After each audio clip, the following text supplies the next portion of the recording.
رسوله الكريم أيها المكي المدني الأمي صاحب وقار والسكينة المدفون بأرض مدينة أبي القاسم مصطفى محمد اللهم صل على محمد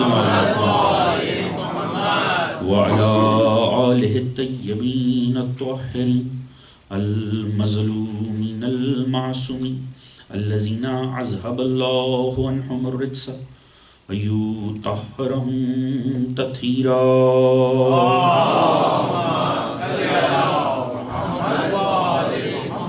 أما بعد فقد قال سبحانه وتعالى في قرآنه المجيد وفرقانه الحميد بسم الله الرحمن الرحيم لقد من الله على المؤمنين إذ بعث فيهم رسولا من أنفسهم يتلو عليهم آياته ويزكيهم ويعلمهم الكتاب والحكمة وإن كانوا من قبل لفي ضلال مبين صلوا على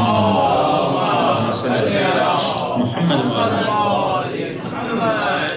دعا ہے رب کائنات بسط کے ذکر محمد و آل محمد اس فرش عزا کا بچھایا جانا منتظمین کی یہ کاوش مومنین و مومنات کا اس میں شریک ہونا رب کائنات اپنی بارگاہ عالی میں قبول و منظور فرمائے بسط کے ذکر محمد و آل محمد رب کائنات تمام مومنین کی تمام تر نیک دلی شرعی حاجات کو بر لائے تمام مومنین کے رزق عزت دولت علم فہم شعور صحت میں برکت عطا فرمائے سبھی مومنین کو سوائے غم آل محمد کے کوئی غم عطا نہ فرمائے دشمنان محمد و آل محمد اگر قابل اصلاح و ہدایت ہیں رب کائنات انہیں ہدایت عطا فرمائے قابل ہدایت نہیں ہے نیست و نابود فرمائے مومنین جہاں کو آپس میں اتفاق اتحاد پیار محبت خلوص اخوت مودت کی دولت عطا فرمائے ہم سب کو سیرت محمد و آل محمد پڑھنے اسے سمجھنے اپنی ذات اور اپنے گھرانے پر امپلیمنٹ کرنے کی توفیق عطا فرمائے امام زمانہ علیہ السلام کا ظہور جلد فرمائے ہم سب کو اپنی سپاہ میں شامل فرمائے ہم سب کو اپنے منتظرین میں شمار فرمائے ہماری آنے والی نسلوں کو تا قیام قیامت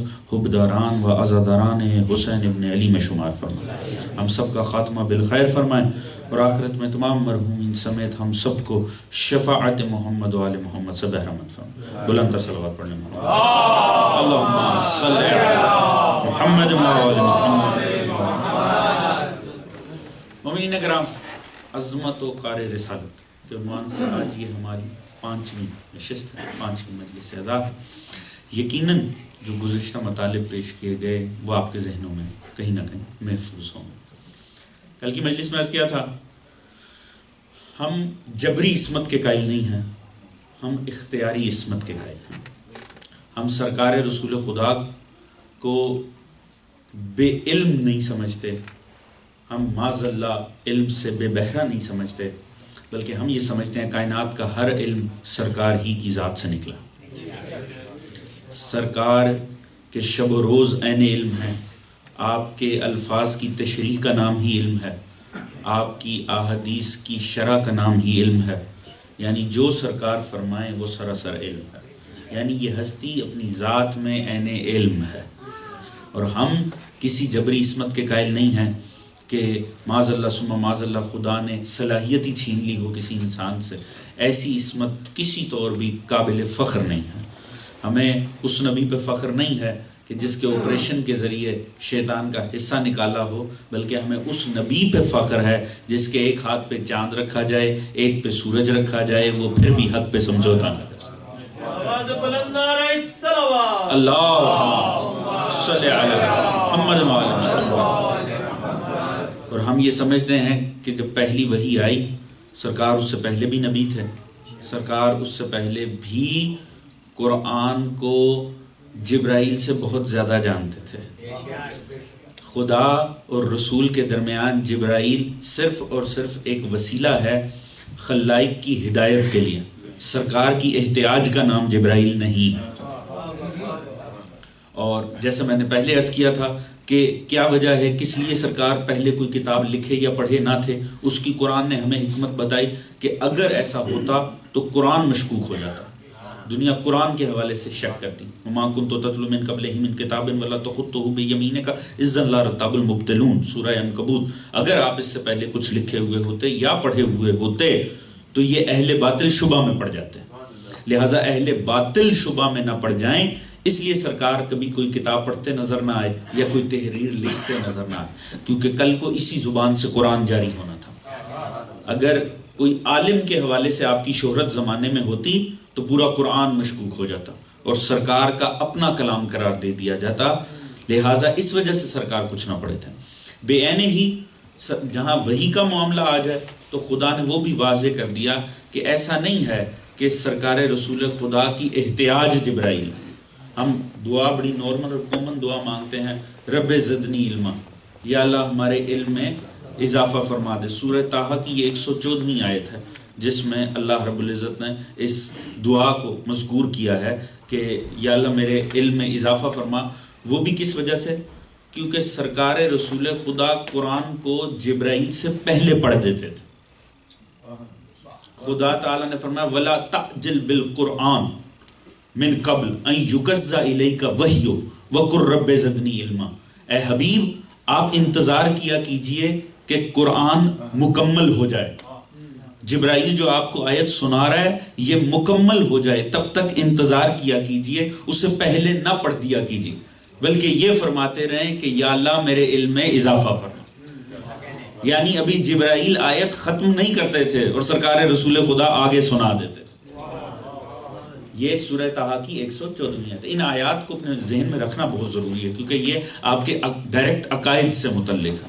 کیوں پہلے کچھ لکھے پڑھے نہ تھے؟ تاکہ قرآن مشکوک نہ ہو جائے. اور جبرائیل سرکار کی احتیاج نہیں ہے، سرکار رسول خدا لوح محفوظ پہ نگاہ رکھتے ہیں. جبرائیل صرف ایک وسیلہ ہے کہ اب خدا یہ آیت اتارنا چاہتا ہے اور اب اس لمحے اس وقت خدا یہ آیت اتارنا چاہتا ہے. اس ترتیب کی سیٹنگ جبرائیل کے نزول کے ساتھ ہے، اس کا تعلق سرکار رسول خدا کے علم کے ساتھ نہیں. توجہ ہے جانے محترم. لہٰذا اگر جناب ابو طالب کے جملے قرآن میں آیات کی صورت میں آ سکتے ہیں تو رسول خدا کا مقام کیا ہوگا؟ یہ بات بڑی سمجھنے کی ہے. علامہ ابن حجر اسقلانی یہ اہل سنت کے بہت بڑے عالم ہیں اور بہت ہی بڑا ان کا مقام ہے. حافظ حدیث کہلاتے ہیں. حافظ حدیث ہونے کا مطلب یہ ہے کم از کم 60-70 ہزار احادیث جس کو سند کے ساتھ زبانی یاد ہوں. قرآن کے حافظ نہیں، حافظ حدیث. حافظ حدیث ہونے کے لیے 60-70 ہزار احادیث سلسلہ سند کے ساتھ، یعنی فلاں نے اس سے سنا، اس نے اس سے سنا، اس نے یوں کر کے پورا سلسلہ رسول تک جاتا ہو. جس کو اتنی احادیث زبانی یاد ہوں وہ کہلاتا ہے حافظ حدیث. یہ حافظ حدیث تھے. انہوں نے ایک حدیث لکھی جس پہ علماء اہل سنت نے ہی تنقید کی. نہ حدیث ہماری ہے نہ اس پہ تنقید ہماری، میں صرف ایک نتیجے کے لیے آپ کے سامنے عرض کر رہا ہوں. انہوں نے ایک واقعہ لکھا کہ ایک دفعہ رسول کے سامنے ایک تشت لا کے رکھا گیا کھجوروں کا، اور امام حسن پاس بیٹھے ہوئے تھے رسول کے نواز سے. بلند تر صلوات پڑھی گئے امام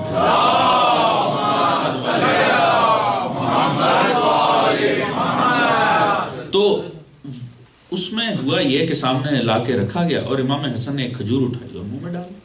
بچے تھے، چھوٹے سن تھا. اب جو جس طرح سے انہوں نے روایت کو لکھا میں صرف اس انداز میں آپ کے سامنے پیش کرنا. میں نے اس کیا نہ روایت ہماری ہے نہ اس پہ تنقید ہماری. کھجور رکھی، منہ میں رکھی. تو رسول نے اس سے پوچھا لانے والے سے کہ یہ صدقہ ہے یا ہدیہ ہے؟ اس نے کہا سرکار صدقہ ہے. تو آپ نے امام حسن کے منہ میں دونوں انگلیاں ڈال کے کھجور نکالی اور رکھ دی واپس، اور کہا بیٹا حسن آپ کو نہیں پتا ہم محمد و آل محمد پہ صدقہ حرام ہے. اب یہ انہوں نے لکھی روایت. اس پر علماء اہل سنت نے تنقید کی اس روایت پر. انہوں نے کہا صاحب ایک ایسے بچے سے کہ جو ابھی احکام فقہ سے آگہی نہیں رکھتا، اس بچے سے ایک علمی سوال کرنا ایک با علم شخصیت کا یہ زیب نہیں دیتا.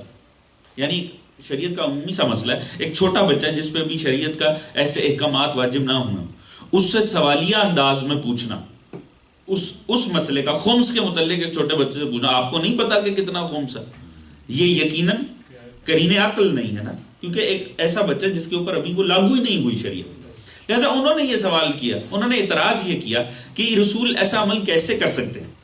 اب دیکھیں میں نے پہلے عرض کیا نہ اس ہماری روایت سے تعلق ہے نہ اس پر تنقید سے، مگر جو ابن حجر اسقلانی نے اپنی صفائی میں جواب دیا وہ بڑا پر لطف ہے. اس نے کہا یقیناً کسی اور گھرانے کا بچہ ہوتا سوال کرنا نہیں بنتا تھا. یہ وہ گھرانہ ہے جس کے بچے گہوارے، یہ ان کا جملہ ہے، یہ وہ گھرانہ ہے جس کے بچے گہوارے مادر میں بھی لوح محفوظ کا مطالعہ کرتے ہیں.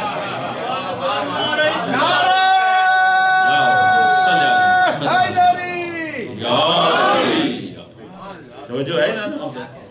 یعنی زمانے میں اور دنیا میں اور ان میں فرق ہے. ہمیں تو اپنی اوقات پہچاننی چاہیے. ہم تاج کمپنی سے لے کر قرآن پڑھتے ہیں، وہ لوح محفوظ سے دیکھ کے قرآن پڑھتے ہیں.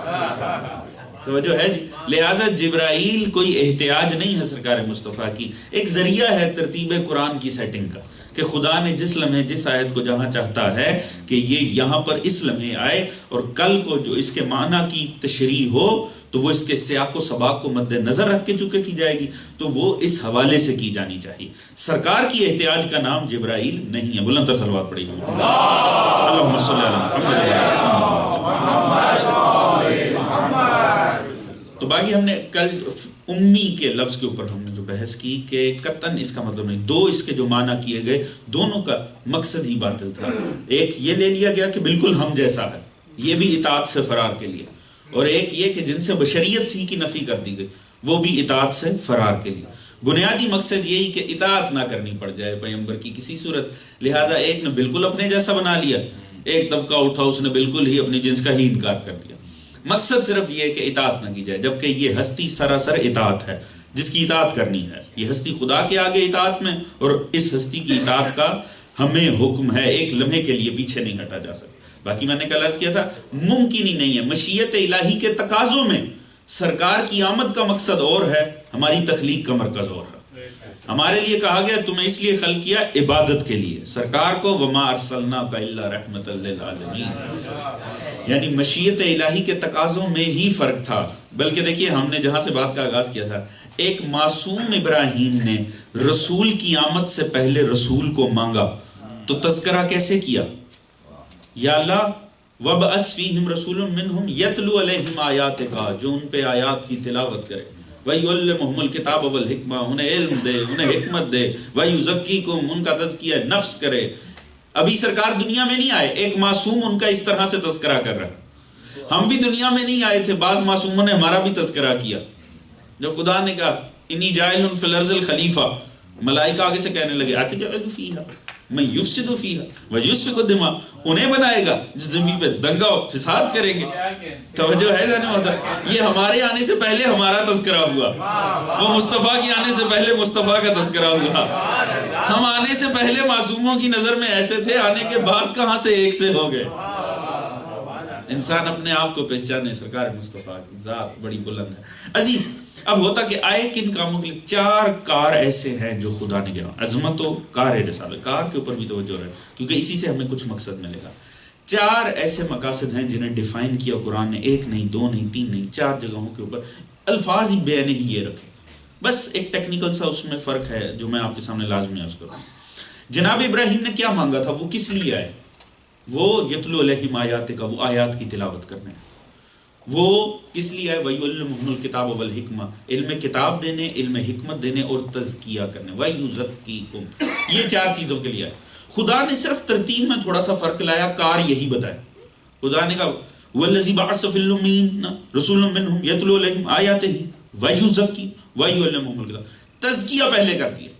خدا نے صرف اتنا کیا، لَقَدْ مَنَّ اللَّهُ عَلَى الْمُؤْمِنِينَ إِذْ بَعَثَ فِيهِمْ رَسُولًا مِّنْ أَنفُسِهِمْ يَتْلُو عَلَيْهِمْ آیَاتِهِ وَیُزَکِّیہِم وَیُعَلِّمُهُمُ الْکِتَابَ. علم و حکمت کو خدا نے مؤخر کر دیا، تزکیے کو پہلے لے آیا. 4 چیزیں یہی بتائیں. آیات کی تلاوت کرتا ہے، تزکیہ نفس کرتا ہے، علم کتاب دیتا ہے، علم حکمت دیتا ہے. آپ کمال ابلاغ سرکار رسول خدا دیکھیے، جب رسول نے دنیا میں ابلاغ حق شروع کیا بے عینے ہی اسی انداز میں کیا. قرآن سب سے پہلے مذکور تھا، سرکار نے قرآن کھول لیا، قرآن پڑھنا شروع کر دیا. بیٹھ جاتے تھے مکہ میں کہیں کعبہ کے پاس، قرآن پڑھنا شروع کر دیتے تھے. گھر کے صحن میں قرآن پڑھنا شروع کر دیتے تھے. لوگوں کو مصیبت پڑ جاتی، یہ کیسے جادوئی کلام ہے. روکتے تھے، خبردار اس طرف سے گزرو ہی نہ، جہاں محمد ابن عبداللہ بیٹھ کر وہ کوئی جادوئی کلام پڑھ رہے اس طرف جاؤ ہی نہ. کیوں؟ اتنی طاقت اور تاثیر تھی قرآن کے اندر، اتنی چاشنی تھی اس کے اندر. کہ سننے والوں کے دل کے اندر اثر کرتا چلا جاتا تھا. لہٰذا راہ فرار ہی کوئی نہیں تھا. خبردار ادھر جاؤ ہی نہ. یہ ہمیشہ سے باطل کا مسئلہ رہا ہے. جن کے اپنے نظریات میں طاقت نہیں نہ ہوتے وہ جانے پر ہی پابند. ادھر جاؤ ہی نہ, نہ کان میں کوئی بات پڑے گی نہ اثر ہوگا.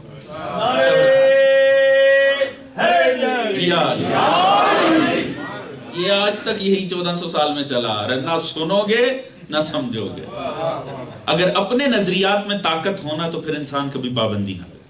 توجہ ہے جی. یہ کوئی اتفاق نہیں ہے کہ آپ دنیا کے سب سے اچھے مذہب کے سب سے صحیح فرقے میں پیدا ہو گئے. تحقیق بھی انسان کو کر ہی لینی چاہیے. توجہ ہے جانے محترم.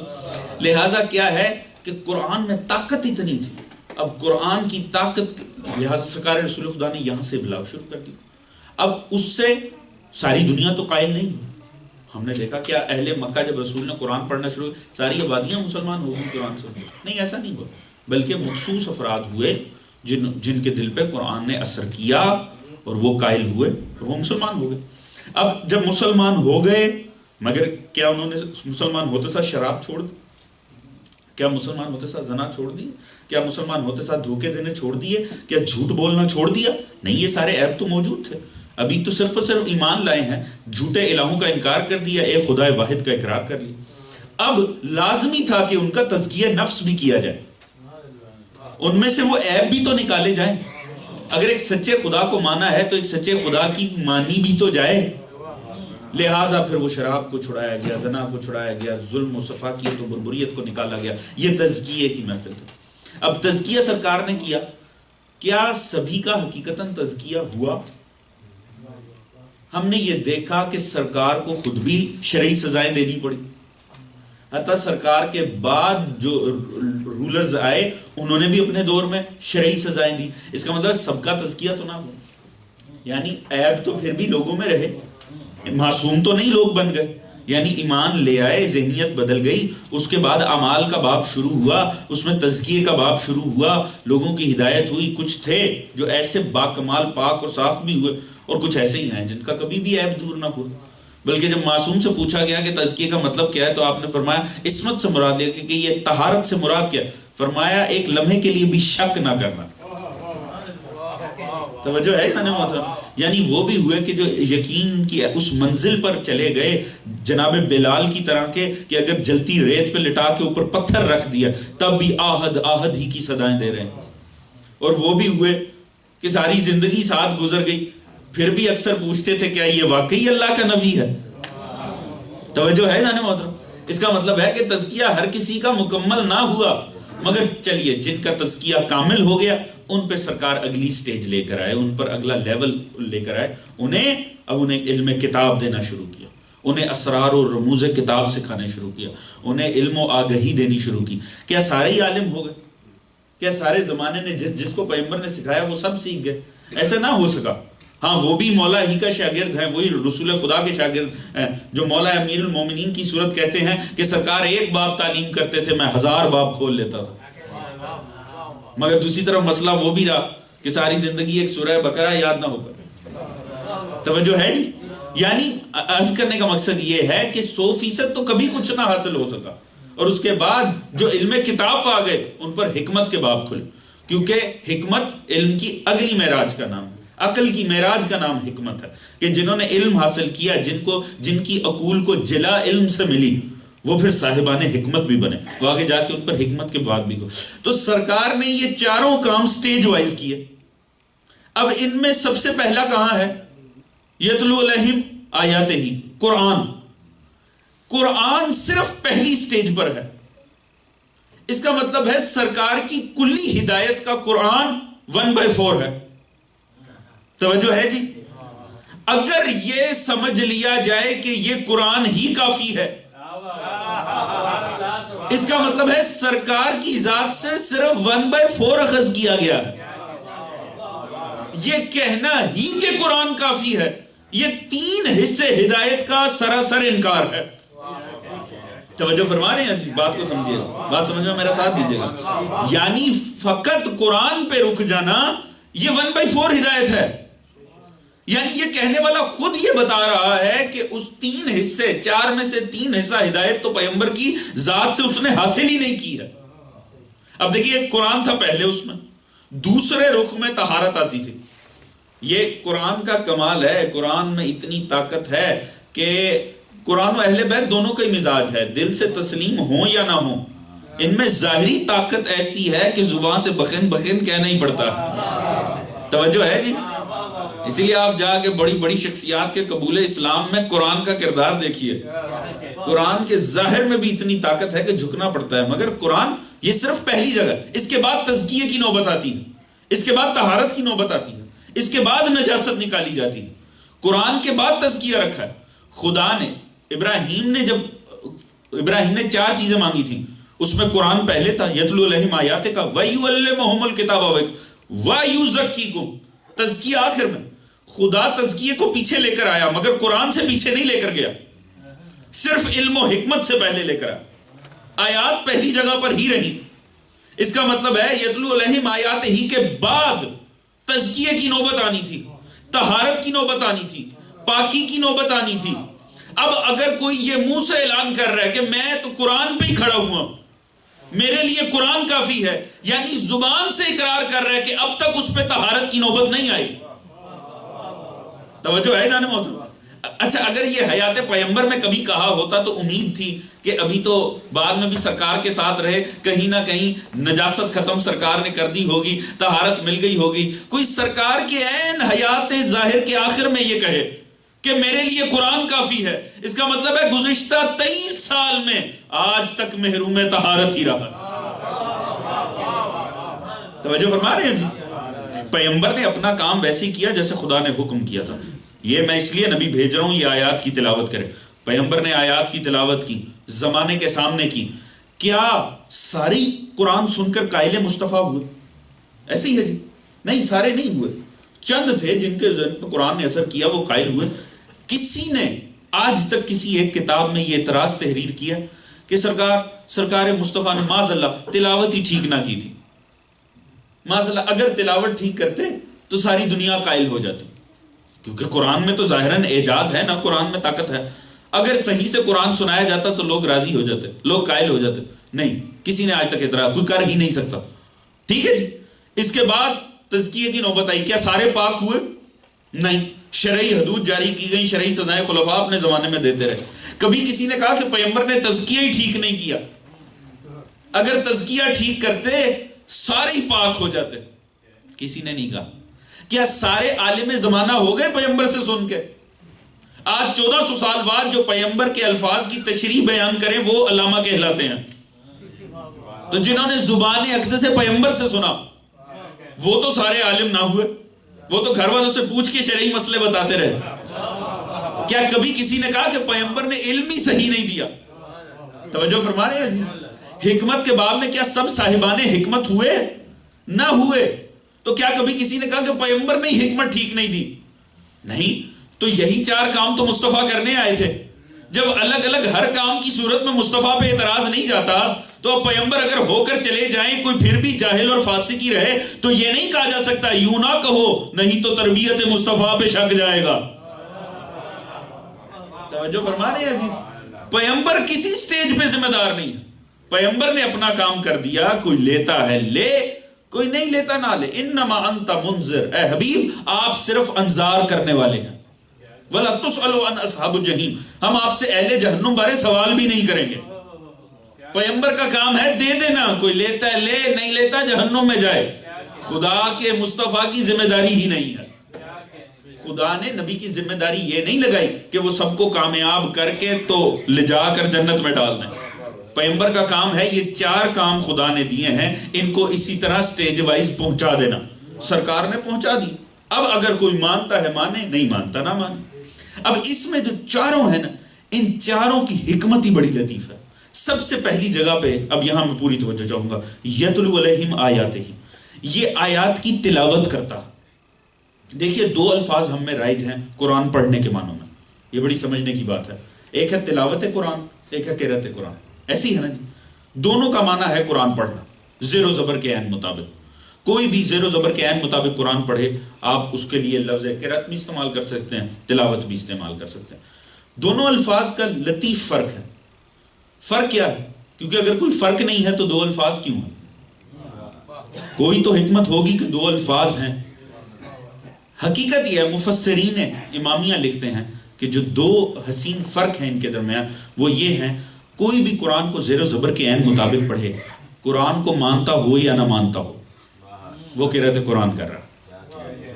ایک سکھ قرآن پڑھنا شروع کر دے، ہندو قرآن پڑھنا شروع کر دے، اگر زیر و زبر کے عین مطابق پڑھتا ہے وہ قاری قرآن ہے، وہ قرآن پڑھ رہا، وہ قرأت قرآن کر رہا، مگر اس کے لیے لفظ تلاوت استعمال نہیں کیا جائے گا۔ بات سمجھ میں آئے تو میرا ساتھ دیجیے نا، اس کے لیے لفظ تلاوت کوئی استعمال نہیں کر سکتا۔ تلاوت کب ہوگا؟ جب اتباع کی نیت سے قرآن پر ایمان رکھ کے قرآن کو زیر و زبر کے عین مطابق۔ توجہ ہے نا؟ یہ بات بڑی سمجھنے کا، میں جہاں آپ کو لے کر جانا ہے وہ بڑی اہم جگہ۔ یہ حسین فرق ہے ایک قرأت کا ایک تلاوت کا۔ جو زیر و زبر کے عین مطابق پڑھے، کوئی ہندو اٹھ کے قرآن پڑھنا شروع کر دے، الحمدللہ رب العالمین الرحمن الرحیم مالک یوم الدین، وہ قاری قرآن کہلائے گا، وہ قرآن کی تلاوت ہی کر رہا ہے، وہ بالکل اس پہ کہا جائے گا قرآن کی تلاوت کا لفظ استعمال نہیں کیا جائے گا۔ تلاوت کے لیے اتباع کی نیت سے قرآن پر ایمان رکھتے ہوئے، توجہ فرما رہے ہیں جی۔ اسی لیے سرکار کی ذمہ داری کیا تھی؟ قرأت قرآن۔ اگر وہ ہوتی سرکار ایک شب و روز میں قرآن پڑھ کر دیتے امت کو، ذمہ داری ختم ہو جاتی۔ یہ پہلی وحی سے لے کر آخری وحی تک 23 سال کا عرصہ کیوں لگا؟ کیونکہ تلاوت قرآن کرنا ذمہ داری تھی۔ یعنی صرف قرآن سنا نہیں دینا تھا، ایک ایک آیت دینی بھی تھی، عمل کر کے بھی دکھانا تھا۔ یعنی ایک ایک سورہ دینا بھی تھا، عملی اس کی تفسیر بن کے بھی زمانے کے آگے آنا تھا۔ یہ جو پیغمبر کو 23 سال کے شب و روز لگے، یہ اس وجہ سے لگے۔ یعنی 23 سال کے بعد صرف قرآن مکمل نہیں ہوا، 23 سال کے بعد دو چیزیں تھی جو مکمل ہوئی، ایک قرآن تھا، ایک کردار مصطفیٰ تھا۔ ایک قرآن تھا، ایک سیرت مصطفیٰ تھی۔ یہی وجہ ہے اب دونوں جب جانا تھا تو پھر دونوں ہی دے کر جانی تھی نا، اسی لیے فرمایا دو چیزیں، ایک نہیں دو دے کر جا رہا ہوں۔ قرآن کے طور پہ قرآن لے لو، میرے کردار کے طور پہ آل محمد لے لو۔ اللہم صلی علی محمد آل محمد۔ توجہ فرما رہے ہیں؟ یعنی دو چیزیں ہوئی نا، ایک کردار مصطفیٰ اور ایک قرآن، یہ دو چیزیں مکمل۔ دونوں کی تعریف میں ایک چیز کامن ہے، وہ کیا ہے؟ زیر و زبر کے عین مطابق قرآن پڑھنا۔ ایسے ہی ہے نا جی، چاہے قرأت کرنی ہو چاہے تلاوت کرنی ہو، زیر و زبر کے عین مطابق قرآن پڑھنا۔ اس کے لیے سب سے پہلی ریکوائرمنٹ کیا ہے؟ زیر و زبر کے عین مطابق قرآن پڑھنے کے لیے جو پہلی ریکوائرمنٹ ہے، پوری توجہ چاہوں گا، بڑی اونچی سطح پہ آپ کو لے کے جانا اور بڑا لطف آئے گا اگر بات پہنچ گئی تو۔ زیر و زبر کے عین مطابق قرآن پڑھنے کے لیے لازمی ہے ذہن انسانی ٹھیک ہو۔ توجہ ہے جی؟ زیر و زبر کے عین مطابق پڑھنے کے لیے ذہن انسانی کا ٹھیک ہونا ضروری ہے۔ آپ اور میں تلاوت قرآن کریں باعث ثواب ہے، سرکار مصطفیٰ کریں ان کی ذمہ داری ہے، رسالت کی ذمہ داری ہے تلاوت قرآن۔ کب سے؟ جب سے پہلی آیت آئی تب سے لے کے مصطفیٰ کے آخری سانس تک یہ سرکار مصطفیٰ کی رسالت کی ذمہ داری ہے، یتلو علیہم آیاتہ ہی، وہ آیات کی تلاوت کرے۔ اب پہلی آیت سے لے کر پیغمبر کے آخری سانس سے ذرا پہلے تک کبھی کوئی کسی رخ میں پیغمبر کے ذہن پہ شک کرے، وہ ذہن رسالت پہ شک نہیں، سارے کار ہدایت پہ شک کر رہا ہے۔ توجہ فرما رہے ہیں؟ وہ ذہن پیغمبر پہ شک نہیں ہے، وہ تمام کار رسالت پہ شک کیا جا رہا ہے۔ یتلو علیہم آیاتہ ہی، یہ پیغمبر کی ذمہ داری تھی آیات کی تلاوت کرے۔ عزیز اسی لیے میں عرض کرتا ہوں، خدا کی قسم کمال ہے، آپ کو جہاں کہیں ملے اٹھا کر پڑھ لیجئے گا، جس روایت میں ملے، صرف اہل تشیع نہیں، اہل سنت بھی اس بات پر اتفاق رکھتے ہیں، مظلوم کربلا نے نوکے نیزہ سے قرآن سنایا۔ کسی ایک روایت میں نہیں ملے گا حسین نے قرآن کی قرأت کی تھی، ہر جگہ لکھا ہے حسین نے نوکے نیزہ سے قرآن کی تلاوت کی تھی۔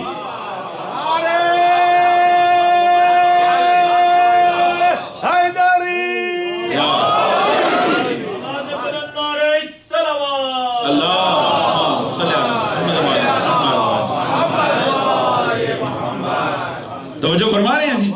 آپ نے اس بات کی حکمت کو ملاحظہ کیا، اس بات کی شدت کا اندازہ کیا، کمال ہے۔ امام حسین نے نوک نیزہ سے قرآن کی تلاوت کی۔ اب سمجھ میں رسول نے کیوں فرمایا الحسین منی وانا من الحسین، حسین مجھ سے ہے میں حسین سے۔ اگر رسول پہ شک ہوگا تو امام ہی کلیئر کرے گا۔ مولائے مظلوم کربلا نے نوک نیزہ سے قرآن کی تلاوت کر کے بتایا۔ تم کیا سمجھتے ہو ہم عام بخار میں ہزیان بولتے ہیں؟ ہم تو کٹ بھی جائیں تو قرآن بولتے ہیں۔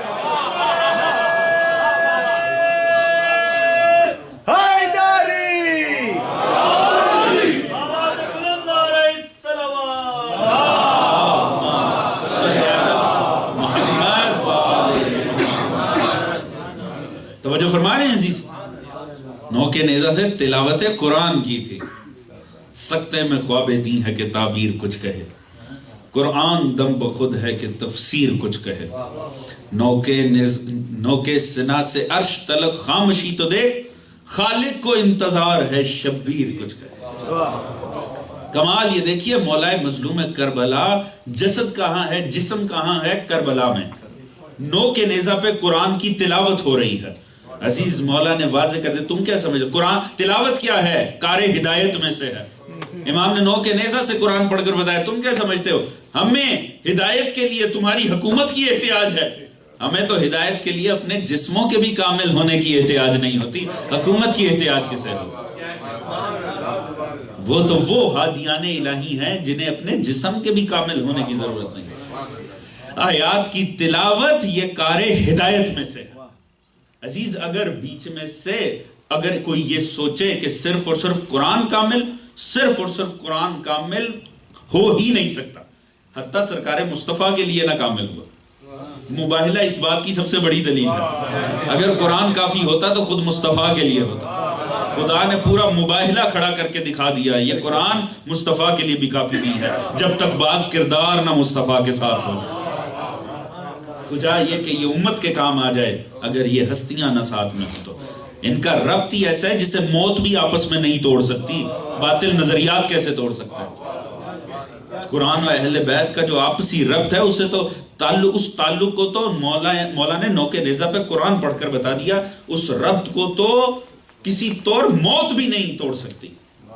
تو کجا یہ کہ قرآن اہل بیت کو چھوڑ دیا جائے، قرآن کو لے لیا جائے۔ عزیز اگر یہ کہا جانا کہ حسبنا کتاب اللہ، ہمارے لیے قرآن کافی ہے، اگر اس کا مقصد یہ بھی ہوتا نا کہ قرآن کافی ہے تو شاید کسی طور قبول کر لیا جاتا۔ اس کا اصل مقصد یہ تھا کہ ہمیں اہل بیت نہیں چاہیے۔ توجہ ہے جانے محترم؟ اس کا اصل مقصد یہ نہیں تھا کہ قرآن سے ہمدردی تھی، یا قرآن کا بڑا دل میں خیال تھا، یا قرآن سے بڑی محبت تھی، یا قرآن سے الفت بہت زیادہ تھی۔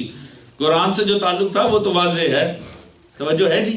اس کا مطلب یہ نہیں تھا کہ ہمیں قرآن چاہیے، اس کا یہ مطلب تھا ہمیں اہل بیت نہیں چاہیے۔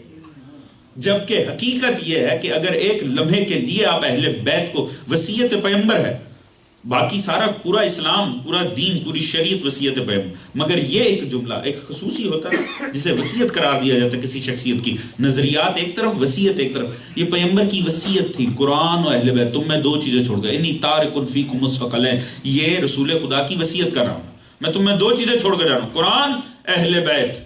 آپ اس وصیت کو توڑنا ہے یہ کہنا کہ قرآن کافی، یہ پیغمبر کی وصیت کا انکار ہے، وصیت سرکار مصطفیٰ کا یہ انکار ہے اگر صرف قرآن لیا جائے۔ جبکہ اگر صرف قرآن لیا جائے تو قرآن صرف اور صرف الفاظ کے مجموعے کا نام ہے، اور الفاظ مصطفیٰ تو ایک ذات اقدس کا نام ہے، کلام الہی تو خدا جانے کس شے کا نام ہے۔ خالی الفاظ تو ہمارے بھی ہوں تو کبھی معنی کو ڈیلیور نہیں کرتے صوفی سے۔ آپ اپنی کمیونٹی میں اٹھا کر دیکھ لیجئے، فساد رہتے ہیں، وجہ انہوں نے ہمارے متعلق یہ کہہ دیا اور اس نے یہ کہہ دیا۔ کیوں؟ ہمیں ایک دوسرے کے صرف الفاظ پہنچتے ہیں۔ توجہ فرما رہے ہیں؟ میں تو بڑی زندہ سی مثال دی، ایسا ہے کہ نہیں ہے؟ اکثر یہ ہوتا ہے، میں پتہ چلتا فلاں نے آپ کے متعلق یہ کہا، اس نے کہا ہو یا نہ کہا ہو، ہم آگے سے جو کچھ کہتے ہیں وہ اس تک ضرور پہنچتا ہے۔ ایسا ہے کہ نہیں ہے؟ خالی الفاظ پہنچتے ہیں۔ بعد میں اکثر ملاقات ہو جائے نا کہیں پہ، صاحب آپ نے ہمارے متعلق یہ کہا، سامنے والا کہتا ہے میرا تو یہ مطلب ہی نہیں تھا۔ توجہ فرما رہے ہیں جی؟ سامنے والا کہتا ہے میرا تو یہ مطلب ہی نہیں تھا، یہ کیا بات ہوئی؟ اس کا مطلب ہے ایک چیز ہوتی ہے الفاظ، ایک چیز ہوتی ہے اس کا مطلب۔ توجہ ہے؟ وہ سامنے والا کہتا میرا تو یہ مطلب ہی نہیں تھا. وہ الفاظ کا انکار نہیں کر رہا, وہ ان معنی کا انکار کر رہا ہے جو سامنے والا لے بیٹھا. توجہ ہے جی؟ اس کا مطلب ہمارا کلام بھی ہمارے مقصد کو نہیں پہنچاتا. توجہ فرما رہے ہیں عزیزان محترم؟ یعنی ہم کم حیثیت, بے علم, ٹوٹے ہوئے الفاظ, انتہائی عامیانہ سی اصطلاحیں, مگر ہمارا کہا بھی سامنے والا 100% نہیں سمجھ پاتا. یہ سامنے والا سمجھا کیوں نہیں؟ کیونکہ اس تک ہمارے الفاظ پہنچے, ہم نہ پہنچے. توجہ ہے نا محترم؟ یعنی یوں کہہ لیں الفاظ پہنچے اور لہجہ نہیں پہنچا. خالی الفاظ پہنچے, وہ سمجھے نہیں. ہم کہتے ہیں صاحب یہ تو ہمارا مقصد ہی نہیں تھا, یہ آپ نے کیا سمجھ لیا. اس کا مطلب ہے ہمارے بھی اگر الفاظ پہنچیں, ساتھ میں ہمارا لہجہ نہ پہنچے تو مقصد نہیں پہنچتا. توجہ فرما رہے ہیں؟ دیکھیے الفاظ ایسے ہوتا ہے, الفاظ مختلف, الفاظ کے معنی کا تعین ہی لہجہ کرتا ہے. ایسا ہے کہ نہیں ہے؟ دوست آپس میں عموماً کھڑے ایک دوسرے کہتے ہیں میں تجھے نہیں چھوڑوں گا. بھلا کوئی اس کی فرد جرم عائد ہوتی ہے کہ یہ تو تھریٹ ہے, قتل کی دھمکی ہے. اب اسی کو ذرا آپ لہجہ بدل دیجیے, میں تجھے نہیں چھوڑوں گا. الفاظ نہ بدلے مگر اس کے اوپر پرچہ ہے. توجہ ہے جی؟ کیوں؟ الفاظ تو وہی رہے, اب کیا ہوا؟ اب لہجہ بدل گیا اور ٹوٹل معنی بدل دیے لہجے نے. اس کا مطلب ہے الفاظ کے اصل معنی کا تعین ہمیشہ لہجے سے ہوتا ہے. اگر لہجہ نہ ہو تو ہم بھی نہیں سمجھ سکتے کہ کیا ہے. عزیز تو جو اگر ہم آپس میں جانتے ہیں خدا نہیں جانتا. لہٰذا اسی لیے رسول نے فرمایا تم میں ایک نہیں 2 چیزیں چھوڑ کر جا رہا ہوں, الفاظ کے طور پہ قرآن دے رہا ہوں, لہجے کے طور پہ آل محمد. اللہم صلی علی محمد وآل محمد وعجل. توجہ فرما رہے ہیں؟ یعنی ہم میں بھی خالی الفاظ پہنچے تو مقصد ڈیلیور نہیں ہو سکتا. لہٰذا لہجے کا ساتھ ہونا یہ ہمارے سمجھنے کی احتیاج ہے. اس میں کوئی شک نہیں قرآن کافی ہے, قرآن اپنی ذات میں کافی ہے, مگر ہم اس اوقات اور صلاحیت کے حامل نہیں ہے کہ وہ ہمارے لیے 100% کافی. قرآن اپنی ذات میں کافی ہے, کلام الہی ہے, اور خدا نے جو بھی ہستی بنائی ہے اسے باکمال ہی بنایا, اسے ادھورا رکھا ہی نہیں ہے.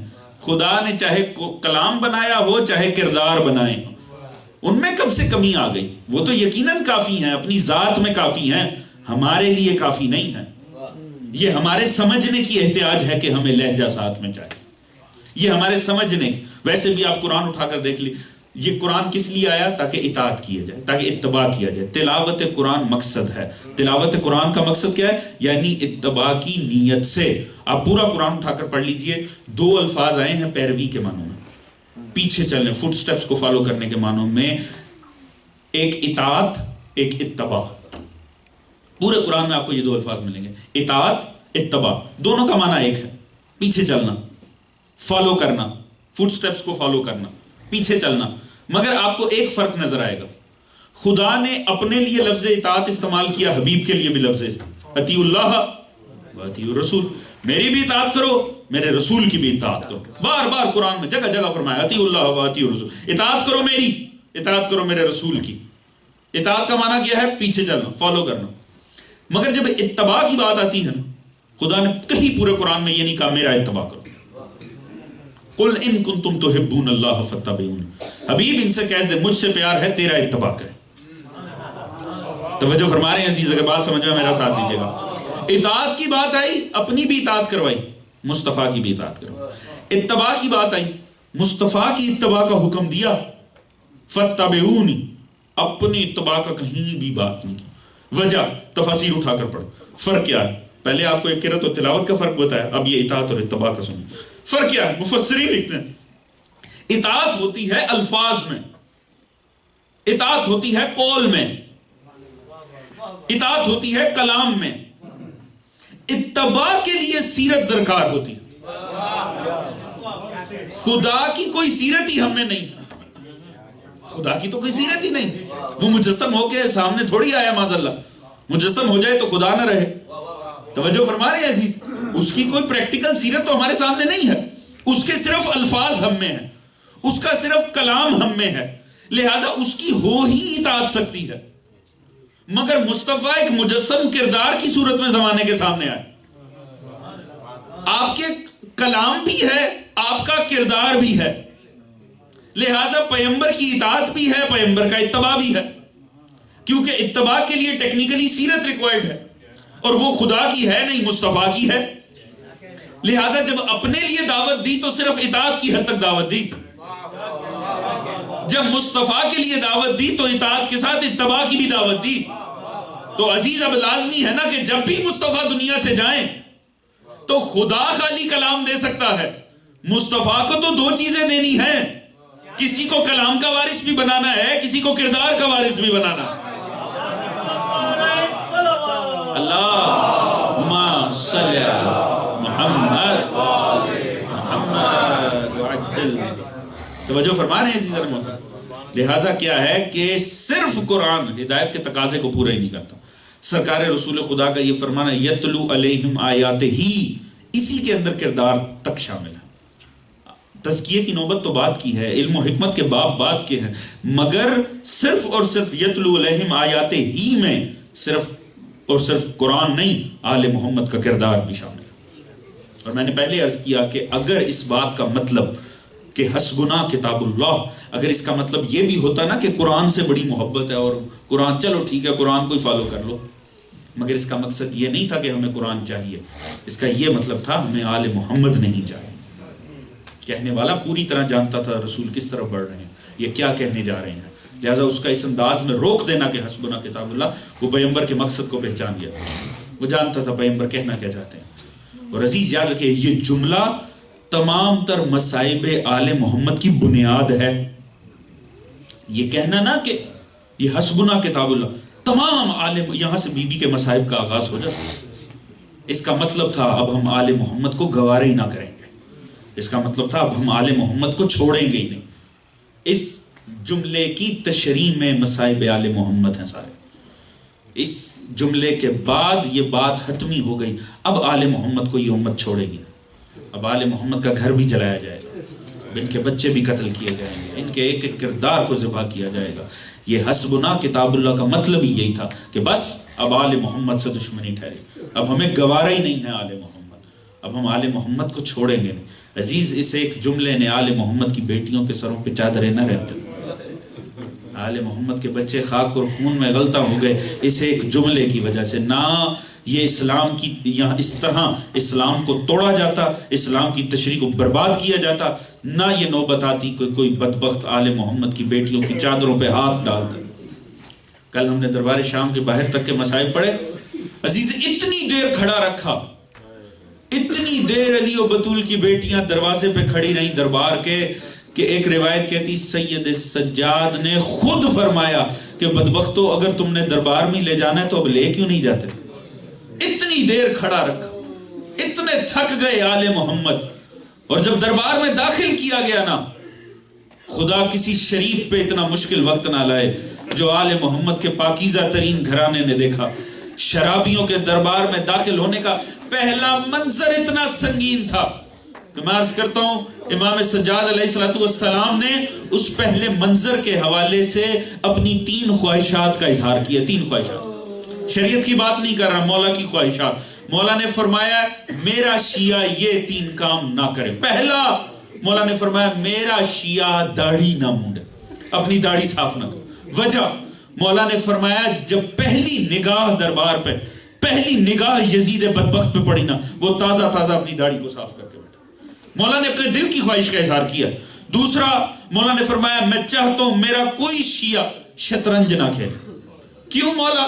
مولا نے فرمایا ہم آ کر کھڑے رہے، اس بدبخت نے گھنٹوں ہم پہ نگاہ اٹھا کے ہی نہ دیکھا. وہ کتنی دیر شطرنج ہی کھیلتا رہا، ایک کے بعد ایک باری لگاتا رہا، ہماری طرف نگاہ اٹھا کر نہیں دیکھا. تیسری مولا نے فرمایا میرا شیعہ کبھی شراب کے پاس نہ جائے. کیوں؟ مولا نے فرمایا جتنی دیر کھیلتا رہا اتنی دیر شراب پیتا رہا. اور جب جام میں بچ جاتی تھی نا، بدبخت اس تشت پہ ڈال دیتا تھا جس میں سر اقدس حسین ابن علی پڑا ہوا تھا. اللہ جانے آل محمد کی بیٹیوں نے یہ منظر کیسے دیکھا، خدا جانے علی و بطول کی بیٹیاں یہ منظر کیسے دیکھتی رہیں. وہ بدبخت کھیلتا رہا، آل محمد کی بیٹیاں ماتم کرتی رہیں. الظالمین.